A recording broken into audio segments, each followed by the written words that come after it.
बाईंच्या madam होण्यापूर्वीचा तो काळ म्हणजे शाळातून वर्गात बाई शिकवायच्या. वर्गात हल्ली मॅडम शिकवतात. मॅडमना बाई म्हटलं तर आवडत नाही असा हा काळ.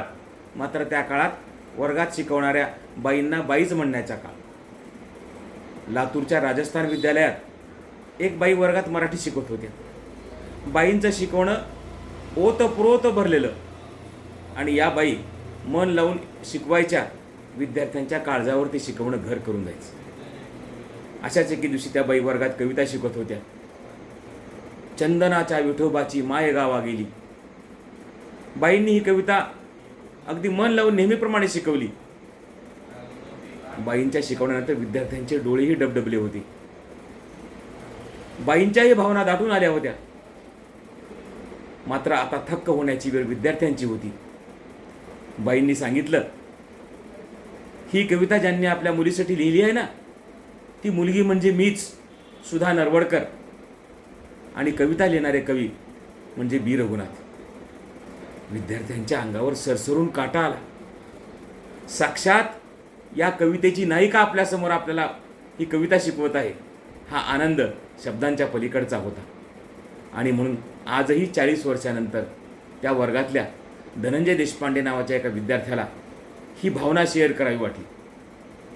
पुण्यात विविध क्षेत्रात नामांकितपणे काम करणाऱ्या धनंजय देशपांडे यांनी ही पोस्ट समाज माध्यमावर शेअर केली आणि तमाम जगातल्या मराठी माणसापर्यंत ही कविता पोचली.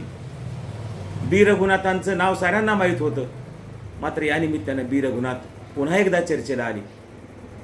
या कवितेच्या निमित्तानं बी रघुनाथांचा सामान्य माणसांप्रत कविता गेली.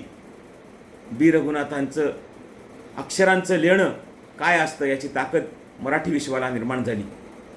या कवितेच्या एकूण निर्मितीबद्दल, कवितेच्या निर्मितीनंतरच्या प्रक्रियेबद्दल आपण आज दरवळच्या या भागात जाणून घेणार आहोत. परभणी जिल्ह्याच्या सातोना या गावात भगवान रघुनाथ कुलकर्णी यांचा जन्म 1913 साली झाला. उणपुरं 40 वर्षाचं आयुष्य लाभलेल्या आणि पुढे बी रघुनाथ या नावानं साहित्य लेखन करणाऱ्या या बी रघुनाथांनी फुलारी या नावाने काही काळ टोपण नावानं लेखन केलं. त्यांच्या कविता फुलारी या नावानंही प्रसिद्ध आहेत.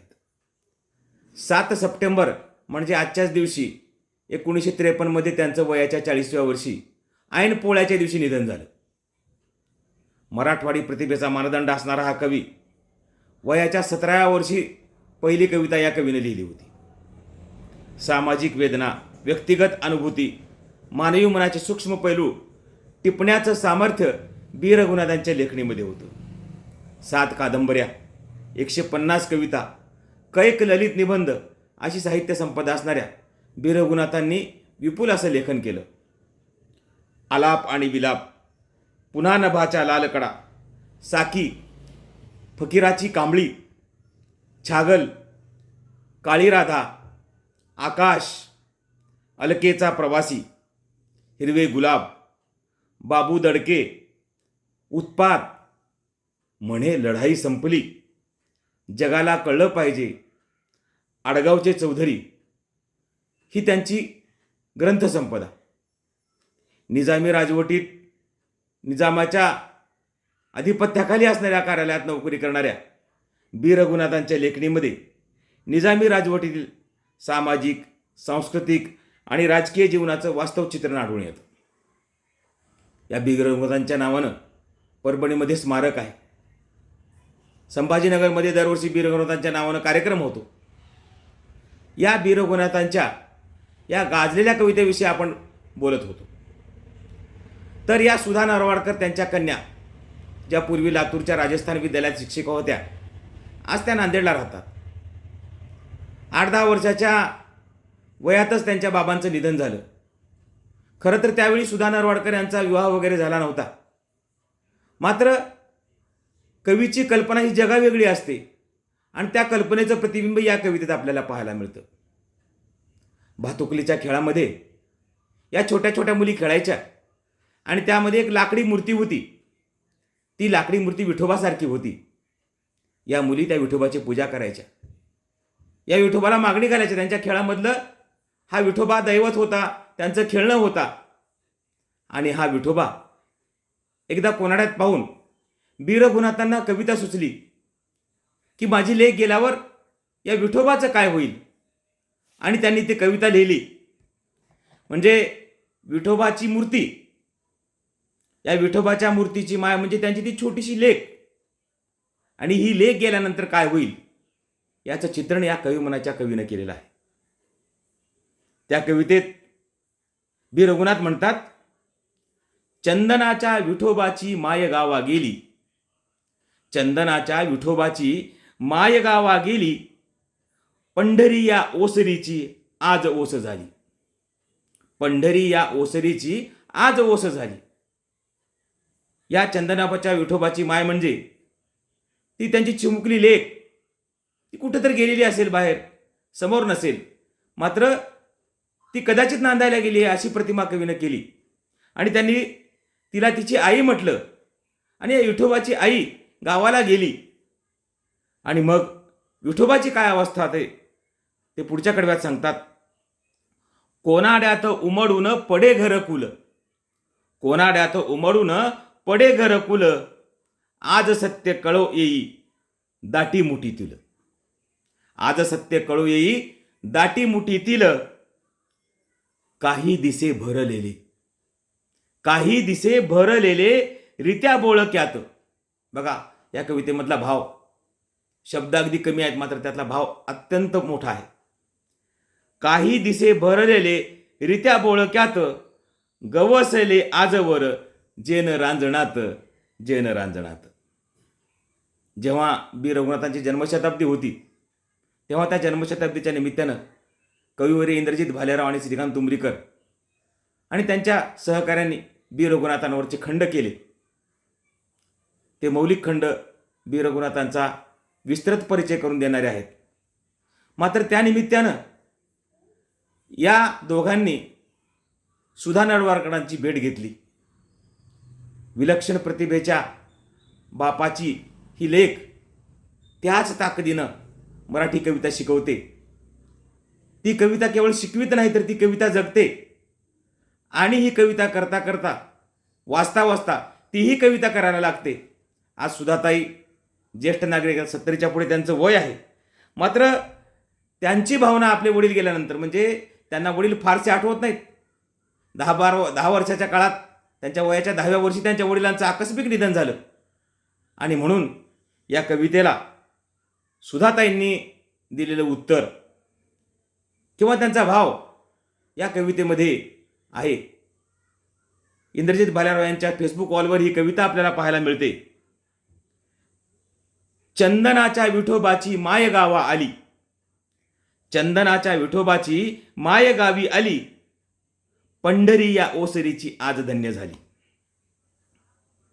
कटी खांद्या गोपाळांचा, कटी खांद्या गोपाळांचा मेळा भोवताली, कोड कौतुकेही त्यांच्या अतिदंग झाली, कोड कौतुकेही त्यांच्या अतिदंग झाली. कोनाड्यात पाहून या, कोनाड्यात पाहून या रिते कर कुल, आठवांचे पक्षी तिला करीती व्याकुळ, परी आज ओसरीत. ही वेदना आहे, ही कवयित्रीची वेदना आहे, बी रघुनाथांच्या कन्येची ही वेदना आहे. परी आज ओसरीत नसे वृद्ध तात, परी आज ओसरीत नसे वृद्ध तात, तिच्या गाली आसवांच्या नद्या वाहतात. वडिलांच्या आठवणीनं लेकीच्या डोळ्यातल्या आसवांच्या नद्या वाहणं स्वाभाविक आहे. आणि म्हणून ती कवयित्री आपल्या वडिलाबद्दल कृतज्ञता व्यक्त करताना म्हणते. त्यांची दुसरी कविता अशी आहे. भाग्य आमुचे थोर म्हणून तुम्ही लाभला तात, भाग्य आमुचे थोर म्हणून तुम्ही लाभला तात, देईल मजला कायमची ही पुण्यशी दोरी साथ. एक लाडकी कन्या म्हणून, एक लाडकी कन्या म्हणून किती लावला जीव, नेते नेत्या नाहीच केली तुमची माझी कीव. न कळत्या वयात पितृत्व हरवणं किती वेदनादायी असतं हे बी रघुनाथांच्या एकुलत्या एक लेखीनं या कवितेत व्यक्त केलेलं आहे. कृषीवलांचा आनंदांचा, कृषीवलांचा आनंदाचा सण पोळ्याचा होता, यमराजाने आमच्यातून का तुम्हा पळविले ताता. ताता म्हणजे वडिलांना थोडा सीमावर्ती भागामध्ये ताता म्हणण्याची पद्धत आहे. ऐन पोळ्याच्या दिवशी वीर रघुनाथांचं हृदयक्रिया बंद पडून कार्यालयातच निधन झालं आणि तोच पोळ्याचा दिवस यांच्यासाठी काळवार ठरला. श्रावण मासी झरत राहती पर्जन्याचा धारा. श्रावण मासी झरत राहती पर्जन्याच्या धारा. आठवणीने तुमच्या ताता नयनी ही जलधारा. बाहेर पाऊस आणि नयनामध्ये आसवांचा पाऊस. एक दुःख मम सतत जाळीते. एक दुःख मम सतत जाळीते. रात्रंदिन हृदयाला. काय पाप मी केले म्हणून वियोग तुमचा झाला. काय पाप केले म्हणून वियोग तुमचा झाला. सरस्वतीच्या कृपाप्रसादी. सरस्वतीच्या कृपाप्रसादी सारस्वत जाहला.